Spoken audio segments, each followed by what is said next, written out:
G'day everyone, welcome back to another episode of Mission Around the Table. It's Libra and I today. A nice little pairing over some nachos here with some beautiful Mission chips. So we've shared a few meals over the time, I reckon. Tommy, not sure if we've shared any nachos, mate. Nah, strictly not really our tradition, is it? So normally more pub classics, but this is a nice nice change up. Mate, speaking of our journey, recently we both played sort of 250 games for the football club, which we're both feeling pretty lucky about, but it's probably worth going back to sort of when it all started for me. Obviously it was your fourth year, I think, at the football club, 2014 season. Any memories of when I sort of first walked in the door maybe, and what your first thoughts were of this wiry kid? I do remember one of the early training sessions when Jack Redpath actually cleaned you up. You don't remember that? No. I do remember it. I remember the lead up to it. You obviously remember the time when Macca had obviously started, but then in that year brought on the likes of Matty Scarlett, Cam Mooney, That's right, and these big tough, Geelong sort of footballers who'd all played in premiership years. And I'm pretty sure at that time they were really trying to, coach some vigour and intent into our more key forwards and key backs. That's right, yeah. I think I was just sort of caught in the crosshairs a bit of. Yeah. It was one of those big traditional like fish and chip drills, effectively, where it's like you 1, 2, 3, 4, 5, and they call out 2 and 3. Yeah. And just go after the ball. Whoever gets there first. And I did, to my credit, I got there first, but this big fella came late. Something I usually overlook the Mexican cuisine.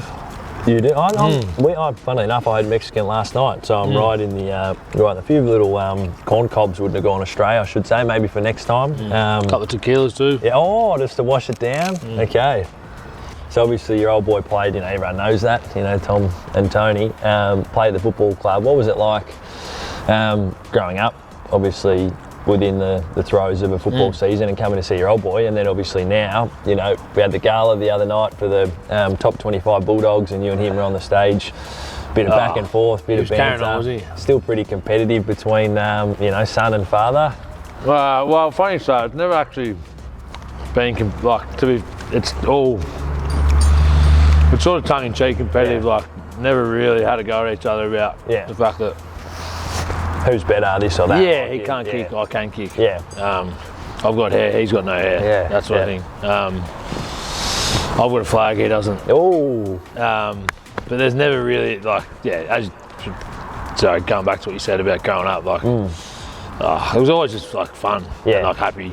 Yeah, well, enough about me, mate. What about you? What about me? How'd you find, I suppose, a completely different journey? Yeah. Growing up, you didn't have your old man, Carlo's more the builder and concrete by trade. Yeah. Didn't spend too many times on the footy field. But my mum's side of the family was more the sporty side. I had a few uncles that played under 19s for Collingwood. Yeah.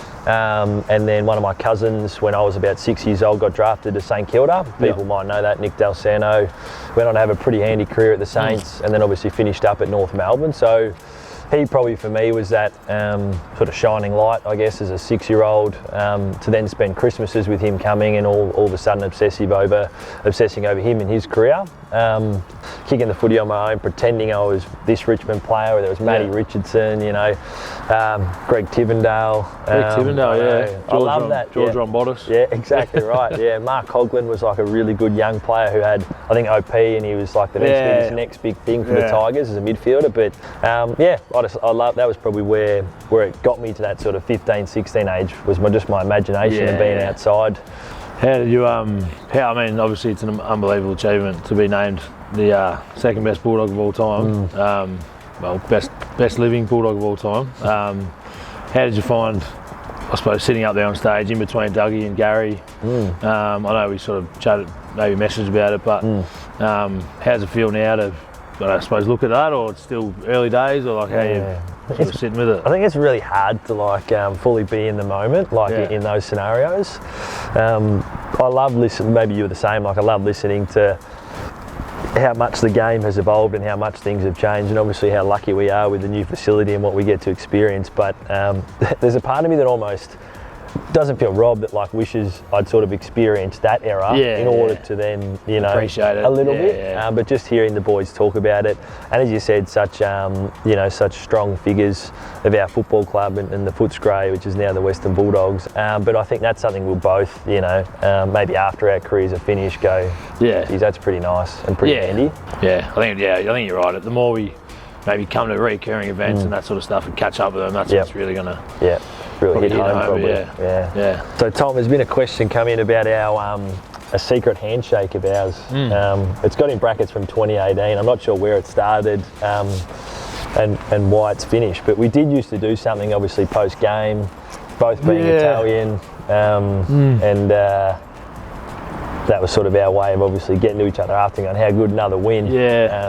It might have been something after we maybe beat Giants last year. Could have been. In the Ballarat game. Yeah. Sort of just like a double slap and then which again, not sure it's quite. We didn't, probably not appropriate because we weren't eating Mexican food. It's more of an Italian handshake.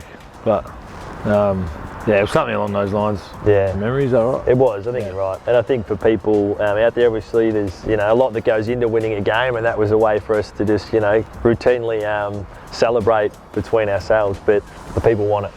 All right, very good. Bring it back. Yeah, we'll bring it back. I think that rounds off our episode of Mission Roundtable. Is that right? That's the one, mate. Very good. Pleasure to share some nice Mexican food together. You too, mate. Cheers. Cheers to cheesy nachos.